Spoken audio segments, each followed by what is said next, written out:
अस्सलाम वालेकुम दोस्तों, यावर अमीर गुज्जर एक और वीडियो के साथ आपकी खिदमत में हाज़िर है लॉ इन के प्लेटफॉर्म पे। अच्छा, हमने लास्ट टाइम सेक्शन 70 तक कवर कर लिया था पीपीएससी की। हम जैसे कि आप जानते हैं कि क्रिमिनल मेजर एक्ट की हम स्टडी कर रहे हैं और उसमें हमने स्टार्ट किया है पीपीसी से। 70 सेक्शन तक हमने पढ़ लिया है और सेक्शन 71 से हम स्टार्ट करें। Limit of punishment of offence made up of several offences, कि बहुत सारे ऑफेंसेस हैं। एक ऑफेंस है जो बहुत सारे ऑफेंसेस से मिल के बना हुआ है, उसकी पनिशमेंट पे एक लिमिट है। Where anything which is an offence is made up of parts, ठीक है। एक ऑफेंस है एक, और वो कई सारे हिस्सों से पूरा हुआ है। Any of which parts is it's self an offence, और उसमें से हर जो एक हिस्सा है वो एक ऑफेंस है। The offender shall not be punished with the punishment of more than one of such his offences, तो वो एक ऑफेंस की उसको सज़ा दी जा सकती है, उससे ज़्यादा नहीं। Unless it be so expressly provided, ता वक्त है कि वो बहुत ज़्यादा वाज़े तौर पर मौजूद ना हो। ठीक है, आगे इसको पढ़ लेते हैं। Where anything is an offence falling within two or more separate definitions, जब जो हर चीज़ जो ऑफेंस है वो दो या दो से ज़्यादा डेफिनेशंस में आ रहा हो, of any law in force, किसी भी कानून के तहत, for the time being by which offence are defined or punished, जिसके ज़रिए या तो ऑफेंस को डिफ़ाइन किया जाता है या उसको पनिश किया जा सकता है। और वेयर सेवरल एक्ट्स और which one or more than one would by itself or themselves constitute an offence constitute when combined are different offence, या फिर एक ऑफेंस है जिसको कोई एक एक्ट है वो भी ऑफेंस बता रहा है, दूसरा एक्ट है वो भी ऑफेंस बता रहा है, एक या एक से ज़्यादा, जिसको दो या दो से ज़्यादा, हाँ एक या एक से ज़्यादा ऑफेंस में वो अपने आप में वो भी उसको ऑफेंस बता रहे हैं। The offender shall not be punished with a more severe punishment than the court which tries him could award for any of such offences, तो जो कोर्ट उसको सज़ा सुना रही है, the offender shall not be punished with a more severe punishment than a court which tries him could award for any one of such offences, तो उनमें से वो किसी की भी जो सज़ा सुना सकती थी उससे ज़्यादा उसको स्वेयर किस्म की पनिशमेंट नहीं सुनाई जाएगी। अच्छा, आगे इसकी इलस्ट्रेशन भी आ गई है, पहले हम इसको दोबारा देख लेते हैं। जहाँ एक ऑफेंस है वो काफ़ी सारे ऑफेंसेस से मिल के बना है, तो ऑफेंडर को वो एक से ज़्यादा ऑफेंस की सज़ा नहीं दी जा सकती, ता वक्त है कि वाज़े तौर पर खुले तौर पर वो साबित ना हो। फिर यह है कि कोई एक ऑफेंस है falling within two or more separate definition, वो दो या उससे ज़्यादा उसकी डेफिनेशंस बन रही हैं और वो सब में पूरा भी उतर रहा है। कोई लॉ है और कोई लॉ जो है of any law in force by for the timing by which offence are pun, या कोई लॉ है जो वक्ती तौर के लिए आया है, उसमें भी वो डिफाइंड भी हो रहा है और उसके ज़रिए पनिश भी हो रहा है। अच्छा, एक तो ये तरीका हो गया। Where several acts of which one or more than one would by itself or themself constitute an offence constitute when combined are different offence, कि जब एक या एक से ज़्यादा ऑफेंस हैं, कोई एक्ट है, सेवरल एक्ट्स हैं, बहुत सारे इकदाम उसमें से किए, उसमें से एक या एक से ज़्यादा वो अपने आप में भी एक ऑफेंस है, और अगर उन सबको मिला दिया जाए तो फिर भी वो एक ऑफेंस बनता है। एक तो था कि वो हर कोई अपने आप में भी एक ऑफेंस हो, और उन सब उनका जो अगर कंबाइंड इफेक्ट देखा जाए तो वो भी एक ऑफेंस बनता है। मतलब किसी को ज़रब ऐसी लगाना कि उसकी यानी हड्डी ज़ाहिर हो जाए, तो ये एक ऑफेंस है। अब इसकी वजह से कोई ऐसी काफ़ी सारी ज़रबात लगाना जिसमें इंसान उसकी मौत ही वाक़ हो जाए, तो वो भी ऑफेंस है। अब ये एक एक्ट जो था वो ज़रब लगाने वाला, वो भी एक ऑफेंस था, और इंसान का कत्ल वो भी ऑफेंस है, तो वो सारे ऑफेंस मिलकर एक ऑफेंस बन गए। अच्छा, the offender shall not be punished with the more severe punishment, उसको नहीं दी जा सकती ज़्यादा severe punishment than the court which tries him could award any one of such offence, जो उनमें से किसी एक सज़ा की, एक जो था ऑफेंस उसकी जो सज़ा दे सकती थी, उससे ज़्यादा सेवेयर पनिशमेंट उसको नहीं दी जा सकती।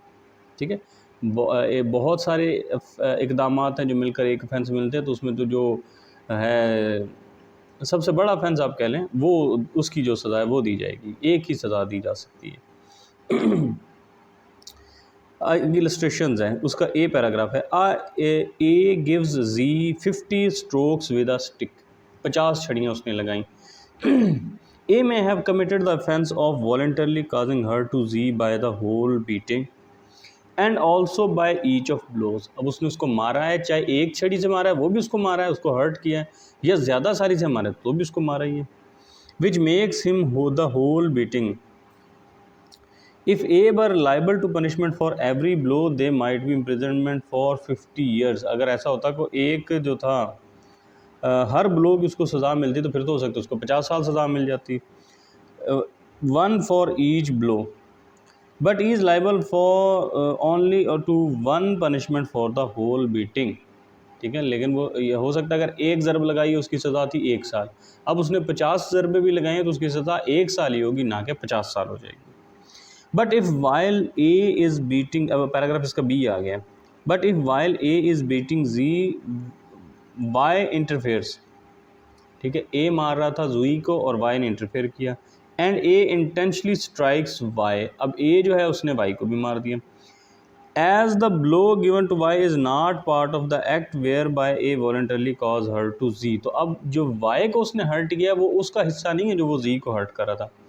ए is liable to 1 in punishment for voluntarily causing hurt to Z and to another for the blow given to Y। एक पनिशमेंट उसको मिलेगी जो उसने Y के साथ किया है, दूसरा जो एक्ट था एक पनिशमेंट उसको मिलेगी Z के लिए जो उसने Z को हर्ट किया था, और दूसरी उसको मिलेगी जो उसने Y को हर्ट किया, यानी वो एक डिफरेंट कदम था, ये एक डिफरेंट अमल था। Commentary. Scope provision of section 72 and 72 of chapter 3 apply to offences fallen under ordinance 6 of 1979। ये उस पर अप्लाई होती हैं प्रोविजंस जो हैं। Trial court omitting to award sentences, appellate court can alter conviction। जो appellate court है वो conviction को चेंज कर सकती है। 1984 SCMR 866। Two different offences under separate FIRs, sentence to run कंजक्टिवली। अच्छा, ये पीछे भी एक कंजक्टिव वाला गुजरा था जिसमें हम काफ़ी सारा कंफ्यूज हुए थे।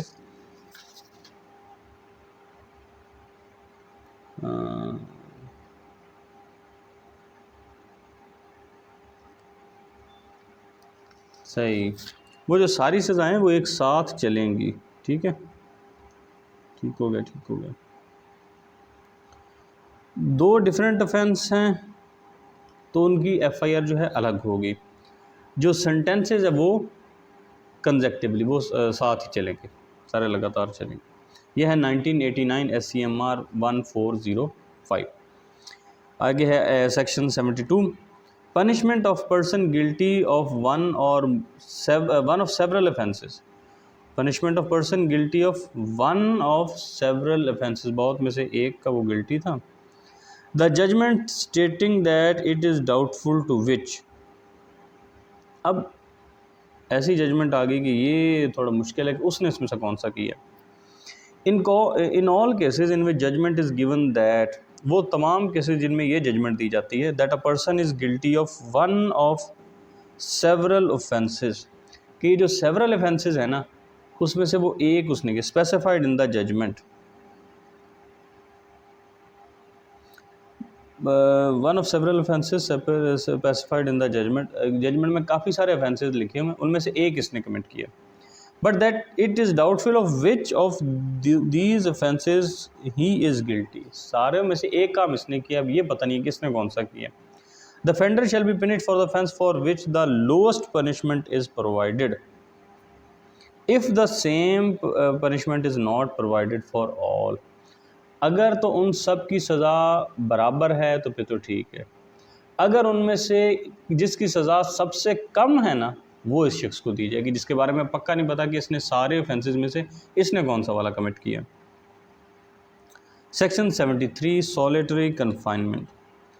Whenever any person is convicted of an offence for which under this code the court has power to sentence him to rigorous imprisonment। जब भी कोई शख्स कोई ऐसा ऑफेंस करता है जिसको इस कोड के ज़रिए रिगोरस इम्प्रिजनमेंट की सज़ा दी जा सकती है, द कोर्ट में, ठीक है, में bye it's sentence order the offender shall be kept in solitary confinement. वो उनको ऑर्डर कर सकती है कि इसको सॉलिटरी कन्फाइनमेंट में रखा जाए for any portion or portions of imprisonment to which he is sentenced, कि जितनी भी उसको सज़ा मिली है उसके किसी हिस्से में या उसको कुछ हिस्सों में, एक हिस्से में या कुछ हिस्सों में उसको रखा जा सकता है, कि वो उसको सॉलिटरी कन्फाइनमेंट में रखे। अच्छा, लेकिन वो जो टर्म है not exceeding 3 months in the whole, लेकिन वो मुकम्मल तौर पर 3 माह से ज़्यादा नहीं होनी चाहिए, according to following scale, that is to say, और उसका स्केल आगे उसने बताया हुआ है। A time not exceeding 1 month if the term of imprisonment shall not exceed 6 months। अगर 6 माह से ज़्यादा की सज़ा नहीं है तो फिर 1 माह से ज़्यादा उसको वो सॉलिटरी कन्फाइनमेंट में नहीं रखा जा सकता। A term not exceeding 2 months if the term of imprisonment shall exceed 6 months and shall not shall exceed 6 months and shall not exceed 1 year। 6 माह से तो ज़्यादा हो लेकिन 1 साल से ज़्यादा ना हो तो फिर उसको 2 माह रखा जाएगा।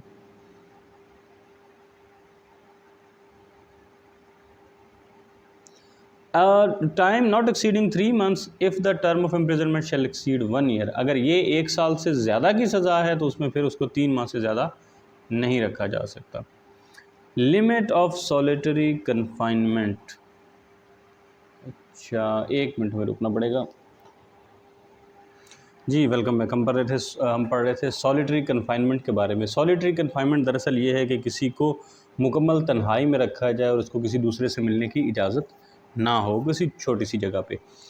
अच्छा, लिमिट ऑफ सॉलिटरी कन्फाइनमेंट, उसकी लिमिट है। In executing a sentence of solitary confinement such confinement shall in no case exceed 14 days at a time. लगातार जो है 14 दिन से ज़्यादा की नहीं होनी चाहिए, चाहे कोई भी सेंटेंस हो। जब भी इसको अ सेंटेंस ऑफ सॉलिटरी कन्फाइनमेंट, ये 14 साल से ज़्यादा नहीं होनी चाहिए एक वक्त पे। With intervals between the period of solitary confinement of not less duration than such period and when the imprisonment awarded shall exceed 3 months, the solitary confinement shall not exceed 7 days in any 1 month of the whole imprisonment awarded, with intervals between the period of solitary confinement of not less duration than such periods। इसको छोटे छोटे टुकड़ों में करना पड़ेगा। In executing a sentence of solitary confinement, अब execute किया जा रहा है सेंटेंस जब उसको सॉलिटरी कन्फाइनमेंट का मिले। Such confinement shall not exceed shall in no case exceed 14 days at a time. कभी भी ये लगातार 14 दिन से ज़्यादा नहीं होनी चाहिए। With intervals between the period of solitary confinement of not less duration than such period, उसके दरमियान में इंटरवल्स आने चाहिए। Between the period of solitary confinement of not less duration than such periods, with intervals between the period of solitary confinement of not less duration than such periods, and when the imprisonment awarded shall exceed 3 months। अब 3 month से ज़्यादा गुजर चुके हैं। The solitary confinement shall not exceed 7 days in any 1 month। तो फिर किसी भी माह में ये 7 दिन से ज़्यादा नहीं हो सकती। Of the whole imprisonment awarded, जितनी भी फिर उसकी सज़ा रह गई है उसमें जितने भी माह हैं, किसी एक माह में उसको 7 दिन से ज़्यादा नहीं दी जा सकती। With intervals between the period of solitary confinement, और उसमें इंटरवल होंगे not less duration than such periods, इससे ज़्यादा, यानी ऐसे उसमें पीरियड होंगे जो इस ड्यूरेशन से कम ना हों। अच्छा, ये समझना पड़ेगा कि ये कम ना होगी बात क्या आ रही है। बिटवीन द सच कन्फाइनमेंट शैल, अच्छा ठीक है, इसको कह दो शैल, ऐसे कर लें, shall not exceed 14 days at a time, 14 दिन से ज़्यादा नहीं, ये तो ठीक है। With intervals between the period of solitary confinement of not less duration than such period, जो कि कम ड्यूरेशन के ना हों इन पीरियड से। ये किससे कि 14 दिन से कम के ना हों, ठीक है। And when the imprisonment awarded shall exceed 3 months, और जब 3 माह गुजर जाएं तो फिर जो पनिशमेंट है वो 7 दिन से ज़्यादा नहीं होगी 1 माह में, with intervals between the period of solitary confinement of not less duration than such period. और तो उसमें इंटरवल होंगे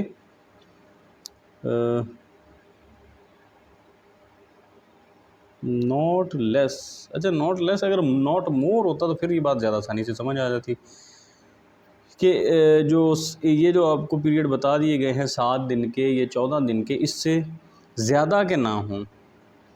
अब यहाँ लिखा हुआ है of not less than such period, इससे कम के ना हों।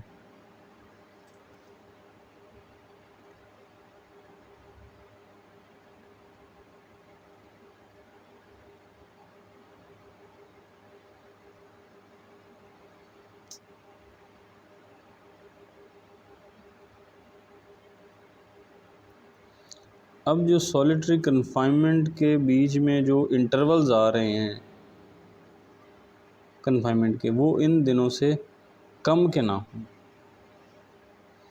And when the exceed 3 months, और जब वो 3 माह से गुजर जाएगी तो फिर shall not exceed 7 days in one any of the month of whole present with intervals between the period of solitary of not less duration than such period. फिर इसको समझने की कोशिश करते हैं। Such confinement shall in no case exceed 14 days, ठीक है, at a time with intervals उसके दरमियान between the period of solitary confinement not less duration than such period. अब ये जो सच पीरियड यहाँ पर आ रहा है कि इससे कम ना हो, ये सच पीरियड कौन सा है? ये पीछे वालों से भी इसका ताल्लुक़ नहीं मालूम हो रहा, पीछे वालों से इसका कोई ताल्लुक़ होता है कि उस माह में कोई है ऐसा। ये sentence not exceeding 3 months in the whole, मुकम्मल तौर पर उसको 3 साल से ज़्यादा नहीं मिल सकती। और अगर a time not exceeding 1 month if the term of imprisonment shell not exceed 6 months, ये सारा अलग कर ही पहले आ रहा है।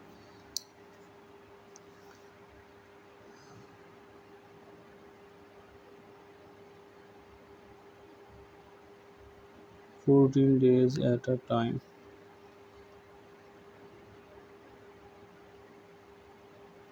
ओ तेरा भला हो जाए, सादा सी बात थी, ऐसे इतना लग गया कि अगर उसको 14 दिन सज़ा दी जाएगी तो फिर 14 दिन है जो इतना ही कम, इससे कम देर,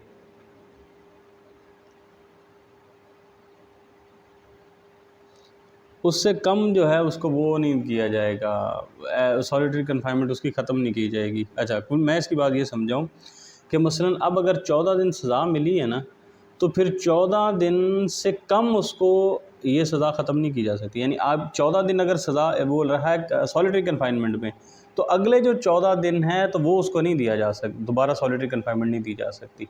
अब 7 दिन की अगर मिली है तो अगले 7 दिन नहीं दी जा सकती। ये बात थी इसमें कि जितना एक दफ़ा उसने मुकम्मल काट ली है ना सज़ा, कि अगर 14 दिन उसने सॉलिटरी कन्फाइनमेंट निकाली है तो अगले 14 दिन फिर उसको नहीं मिलेगी। अगर उसने 7 दिन निकाली है तो फिर अगले 7 दिन उसको नहीं मिलेगी, उसको 7 दिन से कम नहीं मिल सकती, ठीक है।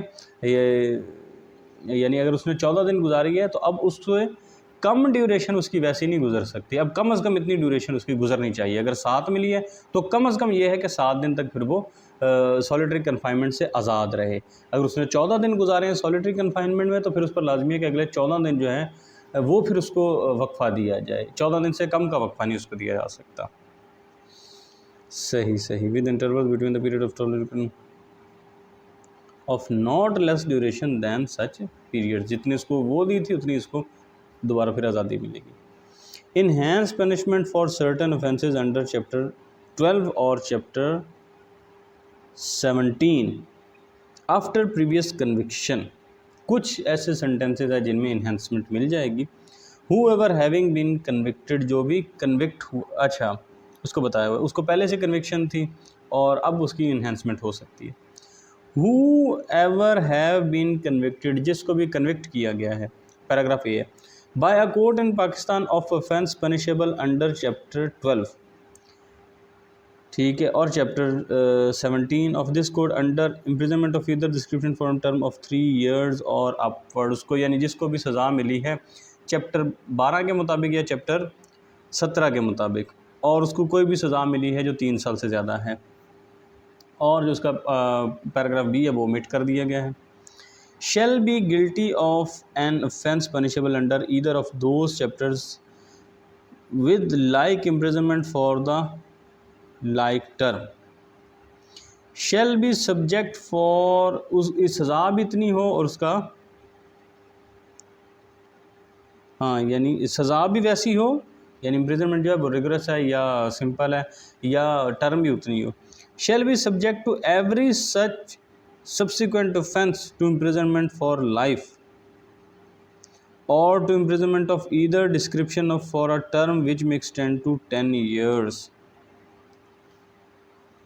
of any offence punishable under either of those chapter, यानी ये जो 2 चैप्टर हैं या तो वो यही सज़ा करे या इसके जैसी सज़ा हो। अब उसको क्या करें, जो वो गिल्टी पाया जाता है कि उसने इन 2 चैप्टर्स में से कोई जुर्म किया है।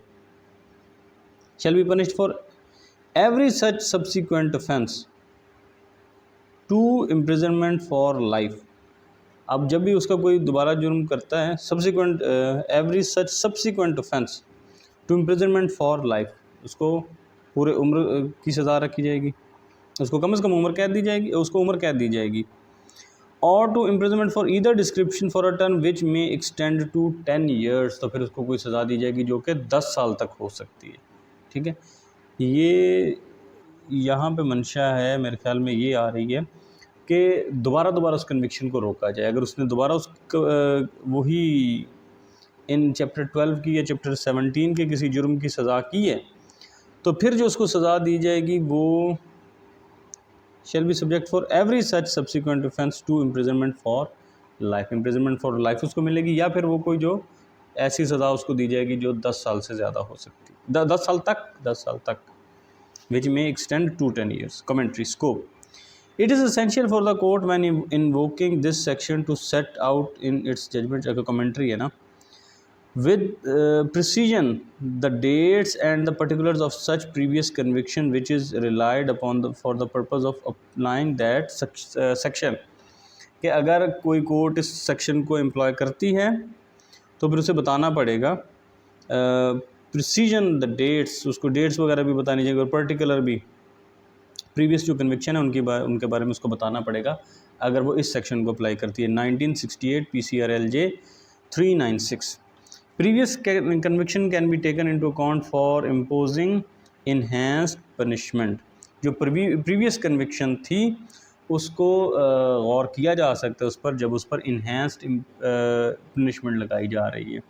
ठीक है, 1995 PCRLJ 140, तो इससे भी हमारा वो जो मौक़िफ़ पहले मैंने लिया उसकी तायद होती है कि अगर कोई रिपीटिशन पे आ गया कि उसी एक्ट को बार बार कमिट कर रहा है उसी ऑफेंस को, तो फिर ये इन्हेंस्ड पनिशमेंट वाला जो है ये उसको उस पर इम्पोज की जा सकती है। अच्छा, आगे आ गया चैप्टर 4, ये है जी जनरल एक्सेप्शंस के बारे में। 1 मिनट, चाय थी मेरी बिल्कुल ठंडी हो गई है। अच्छा, चैप्टर 4 जनरल एक्सेप्शंस, ये 76 सेक्शन इसका आ गया। Act done by a person bound or by mistake of fact believing himself bound by law, कि कोई एक्ट वो बंदा करे जो कानूनी तौर पर वो करने का पाबंद है, और या मिस्टेकनली वो ये समझता है कि वो ऐसा करने का पाबंद है। ठीक है, उसके बारे में एक जनरल एक्सेप्शन है। 1 मिनट, चाय वैसे ही ठंडी होगी, इसको ख़त्म ही कर दें फिर पीकेगी तो।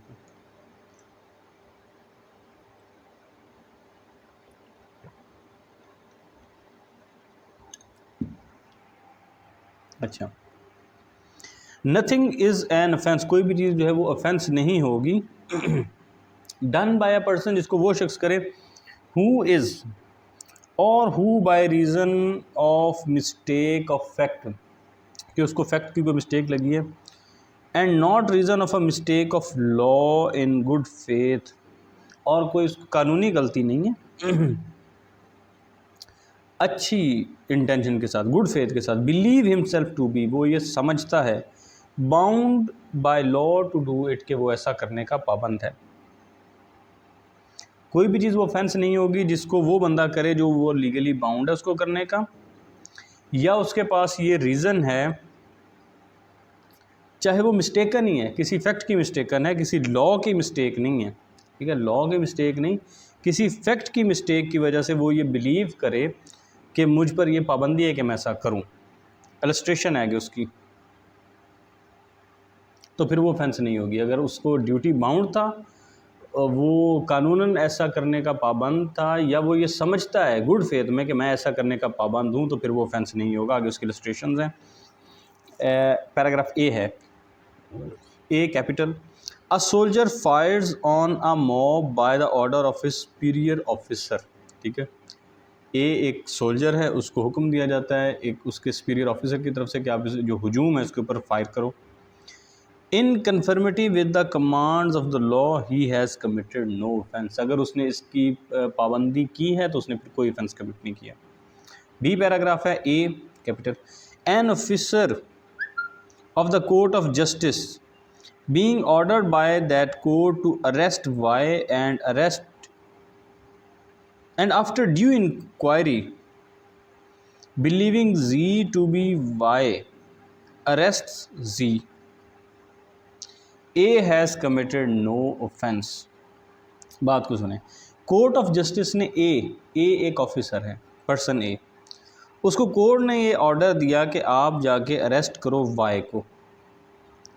अब इंक्वायरी करने के बाद जो ए है वो ये समझता है कि दरअसल जो पर्सन जी है वो वाई है, कोर्ट ने ऑर्डर किया था वाई को अरेस्ट करने का, उसने अरेस्ट किया जी को ये समझते हुए कि दरअसल जी ही पर्सन वाई है, तो इस सूरत हाल में उसने कोई ऑफेंस कमिट नहीं किया। आगे कमेंट्री है, mistake of fact, mistake of fact can be a defence if the same is in good faith, अगर कोई मिस्टेक ऑफ फैक्ट है, ठीक है, मिस्टेक ऑफ लॉ नहीं होनी चाहिए, मिस्टेक ऑफ फैक्ट अगर हो तो उसको डिफेंस के तौर पर इस्तेमाल किया जा सकता है अगर वो गुड फेथ में किया गया हो। 1990 PCRLJ 196।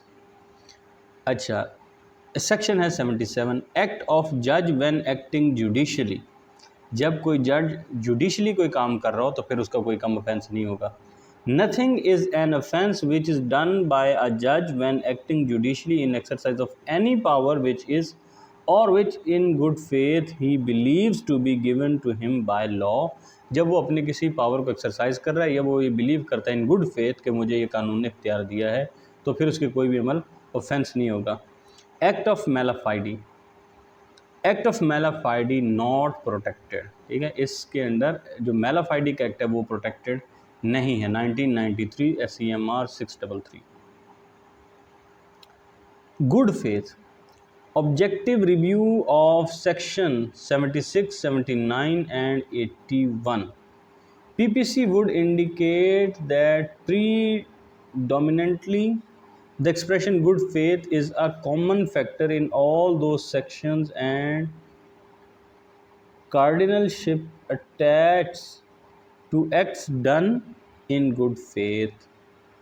Exception would therefore help the accused only if it is made out of the acts were done by him in good faith, ठीक है।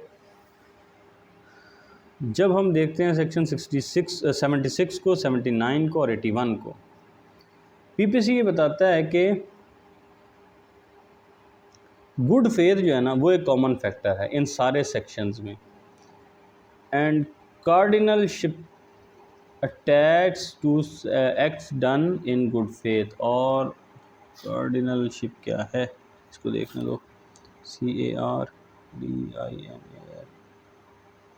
CARDINAL, Cardinalship, noun, cardinal, the office of a cardinal, See also. Part. Fundamental importance, ठीक हो गया। अच्छा, जो main इस पर वो कहता है इन सेक्शंस में ना काबिल गौर बात है वो है गुड फेथ पर। दरअसल जो फोकस है वो है गुड फेथ। तो अगर एक्सेप्शंस अक्यूज को तभी हासिल होंगी कि अगर उसने जो काम किए हैं वो इन अ गुड फेथ किए हैं। यह PLD 2002 Karachi 152। Mistake of fact, mistake of fact can अच्छा can be a defence if it is in good faith and one is bound by law to do it. ठीक है, अगर मिस्टेक ऑफ ये plea जो है ये डिफेंस तभी काम आएगा अगर अच्छे फैक्ट गुड फेथ में लिया हो और one was legally bound to do such activity. ये 2002 PCRLJ 270। Act done pursuant or to the judgment or order of court. Pursuant मेरे ख्याल में होगा उसी चीज़ की, कोर्ट के किसी ऑर्डर की पैरवी करते हुए। Pursuant, Pursuant.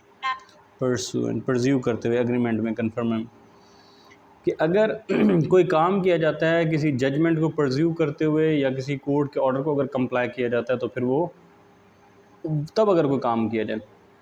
Nothing which is done in pursuance of or which is warranted by the judgment or order of a court of justice, if done whilst such judgment or order remains in force is an offence। ठीक है,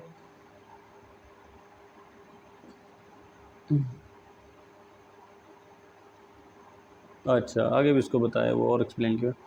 कोई भी काम जो court के किसी order को जो अभी तक इन फोर्स है, ये बात उसमें आ गई, और अगर वो ऑर्डर इन फोर्स रिमेन करता है उसको कंप्लाई करते हुए कोई भी जो एक्टिविटी है वो ऑफेंस नहीं होगी। Notwithstanding the court may have had no jurisdiction to pass such judgment or order, बावजूद इसके कि कोर्ट के पास वो जुरिस्डिक्शन नहीं थी कि उसके वो ऑर्डर पास कर सकती। Provided the person doing the act in good faith believes that the court had such jurisdiction। लेकिन जो ऑर्डर उसको पूरा कर रहा है उसको ये पता होना चाहिए, उसको उसका गुड फेथ यही था, उसका यही बिलीव था कि कोर्ट ने अगर ये ऑर्डर पास किया है तो उसके पास ये जुरिस्डिक्शन थी, तो मैं कोर्ट के ऑर्डर पर अमल करवा रहा हूँ, तो फिर अब उसने कोई ऑफेंस कमिट नहीं किया। आगे है जी section 79। Act done by a person justified or by mistake of fact believing himself justified by law. अगर कोई है ऐसा एक्ट जो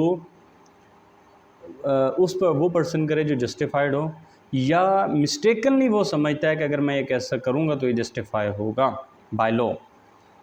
nothing is an offence which is done by any person who is justified by law. अगर कानून के लिहाज से वो जस्टिफाइड है, और who bye reason of a mistake of fact and not bye reason of mistake of law in good faith believes himself to be justified by law in doing it। तो फिर वो ऐसा करने में वो उसने कोई ऑफेंस नहीं किया अगर उसने किसी ऐसे बंदे ने काम किया जो बाय लॉ जस्टिफाइड है, या किसी मिस्टेक ऑफ फैक्ट की वजह से वो ऐसा बिलीव करता है कि it is justified by law, then he has committed no offence.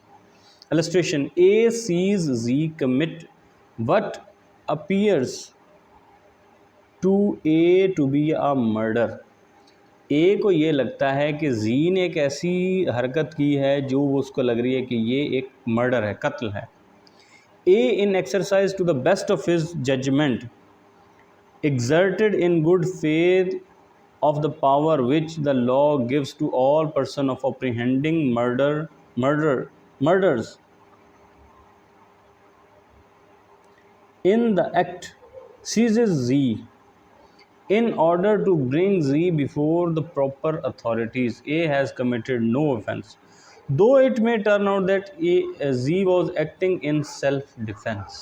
अच्छा, A जो है वो Z को एक एक्टिविटी करते हुए देखता है कि वो मर्डर कमिट कर रहा है, उसको ऐसा लगता है। अब वो ये करता है अपनी बेस्ट ऑफ जजमेंट से, बेस्ट ऑफ जजमेंट वो ये, और गुड फेथ में वो ये समझता है कि चूँकि जी जो है वो एक गिव्स टू ऑल पर्सन, वो तमाम को देता है। अब कानून तमाम लोगों को ये इख्तियार देता है कि अगर कोई बंदा कत्ल करा तो उसको आप रोक लो। अब वो जो आगे जाके जी को रोक लेता है, उसको पकड़ लेता है और उसको ले आता है प्रॉपर अथॉरिटीज़ के सामने। तो अब ए ने कोई जुर्म नहीं किया जी को पकड़ के, बेशक बाद में ये बात साबित हो जाए कि जी तो दरअसल सेल्फ डिफेंस में ऐसा कर रहा था, लेकिन तब भी जो एक्टिविटी ए ने की है वो किसी तौर पर भी ऑफेंस नहीं हो सकती। आगे इस पर कमेंट्री है, स्कोप है। Obedience to an unlawful order does not exonerate or excuse a person who commits an offense as a consequence of such order। अगर कोई किसी अनलॉफुल ऑर्डर को कंप्लाई करता है, उसकी ओबीडियंस करता है, तो फिर वो एक्सोनरेट नहीं हो सकता, वो बच नहीं सकता, या वो कोई एक्सक्यूज़ नहीं पेश कर सकता कि मैंने तो ये काम, ये ऑफेंस सिर्फ इसलिए किया है कि मुझे ये ऑर्डर मिला था, नहीं, उस पर नहीं अप्लाई होगा। PLD 1970 Karachi 261 implies bona fide in case of making allegation of qazf। bona fide in case of making allegation of qazf, bona fide थी, ये नहीं समझ आ रही इस लाइन से। इस जजमेंट क्या है, किस बारे में जजमेंट आई है, मुझे नहीं समझ आई। इसकी साइटेशन इसकी है PLD 1986 FSC 10। हो सकता है पूरी जजमेंट पढ़ने से पता लग जाए कि बात हो क्या रही है। अगर किसी ने कोई कज़फ़ के इल्ज़ाम किसी पर लगाया है तो वो बोनाफाइडी उसमें हो सकती है। इसकी मुझे नहीं समझ आई कैसे हो सकती है। बोनाफाइडी कहते हैं अच्छी इंटेंशन को, मेलाफाइडी कहते हैं बुरी इंटेंशन को। सेक्शन 80 है, accident in doing a lawful act. कोई बंदा कानूनी काम कर रहा था और उसमें कोई हादसा हो गया। Nothing is an offence which is done by accident or misfortune or without any criminal intention or knowledge in doing of a lawful act in a lawful manner by lawful means and with proper care and caution। कि कोई भी चीज़ offence नहीं होगी जो कि हादसे के तौर पर हो जाए, किसी बदकिस्मती से हो जाए, कोई क्रिमिनल इंटेंशन नहीं थी, कोई क्रिमिनल नॉलेज नहीं था ना उसको, और जब उसको किया गया तो भी लॉफुल तरीके से किया गया, लॉफुल मैनर में किया गया, लॉफुल ज़राए इख्तियार किए गए, और फिर भी जितनी एहतियात और बरती जा सकती थी, कॉशन एंड केयर जितनी इख्तियार की जा सकती थी वो इख्तियार की गई। उसके बाद अगर कुछ होता है तो फिर वो लॉ, वो फिर ऑफेंस नहीं होगा। आगे है जी registration. A capital is at work with a hatchet. अब वो एक खुदाल के साथ काम कर रहा है। The head flies off and kills a man who is standing bye.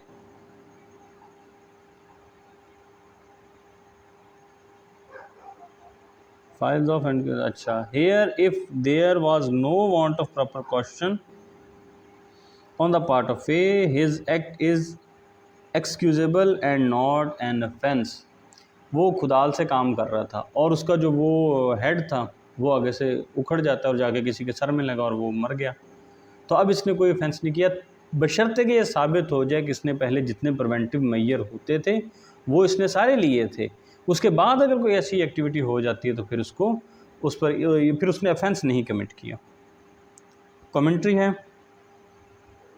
According to the provision of Section 80 PPC, an act done by an accident does not constitute an offence। कि अगर कोई हादसा होता है तो फिर कोई ऑफेंस नहीं है। PLJ 2019 supreme court criminal cases 515। आगे है जी section 81, act likely to cause harm but done without criminal intent and to prevent other harm. के एक ऐसा एक्ट जिससे ये पता था कि कोई नुकसान हो सकता है लेकिन करते हुए क्रिमिनल इंटेंशन नहीं थी और किसी दूसरे हार्म से बचाने के लिए किया है। Nothing is an offence merely by reason of its being done with the knowledge that it is likely to cause harm. कोई भी चीज़ ऑफेंस नहीं होगी सिर्फ इस वजह से कि करने वाले को पता था कि ये करने से कोई नुकसान पहुंच सकता है। If it is done without any criminal intention to cause harm, कोई क्रिमिनल इंटेंशन नहीं थी कि मैं किसी को कोई नुकसान पहुंचाऊं, and in good faith for the purpose of preventing और avoiding other harm to person और प्रॉपर्टी, और वो किया भी इसलिए था कि दरअसल उस शख्स को या प्रॉपर्टी को किसी दूसरे हार्म से बचाया जा सके, और उसका गुड फेथ था। आगे उसकी एक्सप्लेनेशन दी हुई है। तो यानी अगर कोई इस नीयत से काम किया गया तो फिर वो ऑफेंस नहीं होगा। उसका मकसद क्या था? बेशक उसको पता था कि इससे नुकसान पहुंच सकता है, लेकिन उसकी कोई क्रिमिनल इंटेंशन नहीं थी, और साथ साथ उसका मकसद ये था कि दूसरे जो हार्म्स हैं उनसे बचा जा सके। It is question of fact in such a case whether the harm to be prevented और avoided was of such a nature and so important as to justify और excuse the risk of doing the act with the knowledge that it was likely to cause harm. अब ये एक question of fact होगा कि जिस harm से मैंने बचाने की कोशिश की है, यानी एक पर्सन ने अगर किसी दूसरे को बचाना था, मसलन ऊपर से कोई चीज़ गिर रही है वज़नी, वो उसको धक्का देता है, जो सामने जाके गिरता है, उसके माथे पे चोट लगती है। ऊपर से जो गिरता था बहुत ज़्यादा वज़नी चीज़ उसके ऊपर आ रही थी। अब उसको ये पता है कि उसको मैं धक्का दूंगा तो इसको चोट लगेगी, लेकिन ऊपर से वो बड़ी कोई चीज़ गिर रही थी, मसलन कोई कंस्ट्रक्शन साइट है, वहाँ ऊपर से कोई बड़ा पत्थर गिर रहा था, तो वो पत्थर गिरने से उसको ज़्यादा चोट लगनी थी। यहाँ भी उसको पता था कि चोट तो उसको लगेगी, लेकिन कम वहाँ तो जान चाहे हो सकता है चली जाती, यहाँ इसको थोड़ी चोट लगी है। अब ये क्वेश्चन फैक्ट होगा कि जिस हार्म से उसने बचाया है, यानी ऊपर से जो वज़न गिर रहा था उससे उसने बचाया है, क्या वो वाकई इस काबिल था, वो जस्टिफाई कर सके इसके दूसरे जो एक्टिविटीज़ ने की है उसको, जिसमें थोड़ा नुकसान पहुँच रहा था। ये एक क्वेश्चन ऑफ फैक्ट हो सकता है। आगे इसकी इलस्ट्रेशन है, पैराग्राफ उसका ए है, सेक्शन 81 का ही। A the captain of a steam vessel, एक स्टीम भाप से चलने वाले इंजन का वो कैप्टन है। Suddenly and without any fault और negligence on his part find himself in such a position that before he can stop his vessel he must inevitably run down a boat B with 20 or 30 passengers on board unless he change the course of his vessel, and that by changing his course he must incur risk of running down a boat C with only 2 passengers on board, which he may possibly clear। ठीक है, एक तरफ से 20, दूसरी तरफ 2 हैं। If A alters his course without any intention to run down the boat C and in good faith for the purpose of avoiding the danger of passenger of boat B, अब वो जो C वाली boat है उसको उसने नीचे दे दी, जो B वाली उसको, ताकि उसको जो बचाया जा सके। He is not guilty of offence, उसने फिर कोई ऑफेंस कमिट नहीं किया। Though he may run down the boat C by doing an act which he knew was likely to cause that effect। अब हो सकता है कि इसको बचाते बचाते सी जो था वो बोट उसके ऊपर वो चढ़ दौड़ता, और उसको ये भी था कि इससे नुकसान, ये भी उसको इदराक तो था कि इसको अगर मैं इस तरह मोड़ता हूँ तो हो सकता है नुकसान हो जाए, लेकिन उधर 20 लोग थे, इधर 2 लोग थे। उसने बड़े हार्म से बचने के लिए छोटे ख़तरे की तरफ चला गया, तो अब उसने कोई ऑफेंस नहीं कमिट किया। If it be found as a matter of fact that the danger which he intended to avoid was such as to excuse him in incurring the risk of running down C, कि अगर ये बात साबित हो जाती है कि उसने जो किया था वो जी पर जो ख़तरा उसने उनको ख़तरे में डाला है वो था एक बड़े ख़तरे से बचने के लिए। A in a great fire pulls down houses in order to prevent the conflagration from spreading। अच्छा, he does this with the intention in good faith of saving human life or property। काफ़ी सारे घर कितार में लगे हुए हैं और उनको घर कितार में बने हुए हैं, उनको लग गई आग। अब जो ए था उसने इस इंटेंशन से कि ये जो सीधी इमारत है ये आग लग रही है, तो मैं क्यों ना इसको यहाँ से निकाल दूँ तो आग यहाँ पे रुक जाएगी, उसने इस घर को गिरा दिया।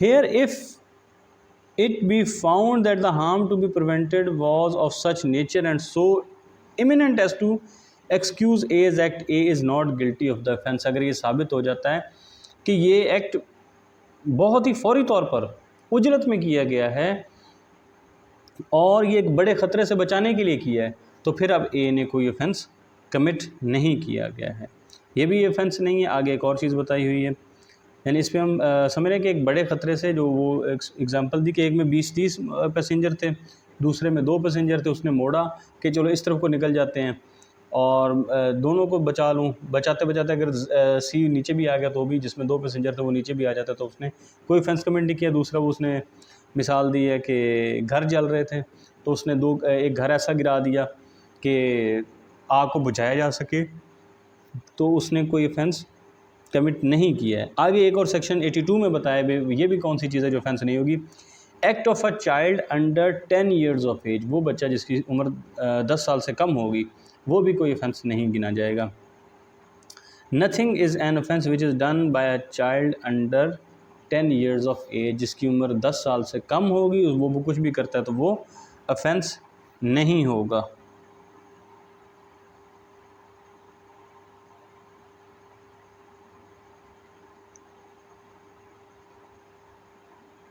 जी, अमेंडमेंट के ज़रिए 10 ऐड की हुई यहाँ पे। इस पर आगे कमेंट्री है। Matter of sentencing of a young offender always received a careful and generally sympathetic consideration by courts, keeping in view of special features of particular cases. Section 82 of PPC provided that nothing is an offence which is done by a child under 7 years of age, and Section 83 PPC provided that nothing was an offence which was done by a child above 7 years of age and under 12 who has not attained maturity to judge the nature and consequences of conduct on that occasion. PLJ 2005 Lahore 1। अब है कि किसी नौजवान को जब भी सज़ा दी जाती है तो उसमें बड़ी सिंपैथी वगैरह होती है कोर्ट की जानिब से, क्योंकि ताकि उसके हर जो केस है उसके फीचर्स वगैरह पर्टिकुलर्स को देख कर। सेक्शन 82 जो है पीपीसी का, वो ये कहता है कि कोई भी चीज़ ऑफेंस नहीं होगी जिसको 7 साल से, अब मेरे ख्याल में ये अमेंडमेंट हो गई ना, उसके ऊपर 10 लिखा हुआ है, यहाँ पहले 7 था, कि जो 7 साल से छोटी उम्र का बच्चा करता है। और सेक्शन जो 83 है वो ये कहता है कि 7 साल से और 12 साल से, 7 साल से बड़ा और 12 साल से छोटा, जिसने भी इतनी मैच्योरिटी हासिल नहीं की कि वो ये समझ सके कि जो मैं कर रहा हूँ उसके क्या कॉन्सिक्वेंसेस हो सकते हैं, तो फिर वो ऑफेंस नहीं होगा। PLJ 2005 लाहौर 1। आगे लिखा हुआ है जी, act of a child above 10 and under 12 of immature understanding, उसकी जो अंडरस्टैंडिंग है वो इमेच्योर है। यहाँ भी अमेंडमेंट के ज़रिए 10 जो है ब्रैकेट में लिखा हुआ है, ये कब किया हुआ है बाई क्रिमिनल लॉ, ये सेकेंड अमेंडमेंट हुई है क्रिमिनल लॉ में, उसमें लिखा हुआ है 24/3/2016 को ये हुई थी अमेंडमेंट, उसमें ये आया 10, पहले मेरे ख्याल में 7 होगा फिर यहाँ पे। Nothing is an offence which is done by a child above 10 years of age and under, अच्छा आगे 14 आ गया है, and under 14 who has not attained sufficient maturity of understanding to जज of the nature of the consequences. अच्छा, इनको highlight कर लेते हैं। इधर है जी 10 ईयर्स और इधर है जी 14 और यहाँ पे भी 10 है। 10 साल से छोटे का कोई भी जो ऑफेंस एक्टिविटी है वो ऑफेंस नहीं होगी। डन बाय चाइल्ड अबव 10 साल से तो ज़्यादा है, लेकिन 14 साल से कम है, लेकिन उसने इतनी मैच्योरिटी नहीं है उसके पास कि जो वो उसका कंडक्ट था उस मौके पे उसको समझ सकता। ऑन दैट ओकेजन, उस वक्त उसकी उम्र इससे कम थी, ठीक है, और उसकी इतनी मैच्योरिटी नहीं है कि वो समझ सके कि जो मैं काम कर रहा हूँ उसके क्या नुकसान हो सकते हैं, ठीक है, तो फिर वो ऑफेंस नहीं होगा। आगे इस पर कमेंट्री है। Offence committed by child below 12 years of age acquitted, ठीक है, उसको इक्विट किया गया जिसकी 12 साल से कम सज़ा थी। 2001 PCRLJ law 403। Throwing a stone by a child upon another child, बच्चे ने दूसरे child above 7 and under 12 years of age, case falling under section 83 concession extendable to the accused. बच्चे ने दूसरे बच्चे पे पत्थर फेंका और उम्र थी उनकी जनाब 7 और 12 से 7 साल से ज़्यादा थी, 12 साल से कम थी। तो जो केस था ये अंडर सेक्शन 83 आता है और उसको एक्सक्यूज़ जो है कंसेशन उस पर एक्सटेंडेबल थी, उसको कंसेशन दी गई थी इस मामले में। 2003 by LR 2234 person who holds a छुरी and causes injuries with it shall be deemed to have got sufficient maturity। अगर किसी बंदे ने कोई छुरी पकड़ी हुई है और उससे वो छुरी ज़रबें लगाता है, किसी को वो ज़ख्मी करता है, तो ये समझा जाएगा कि उसको अच्छी खासी मैच्योरिटी आ चुकी है। 2004 YLR 1404। तो यहाँ हमने पढ़ लिया जनाब सेक्शन 83 तक। इंशाल्लाह नेक्स्ट जब हम शुरू करेंगे तो इससे आगे सेक्शन 84 को हम स्टार्ट करेंगे।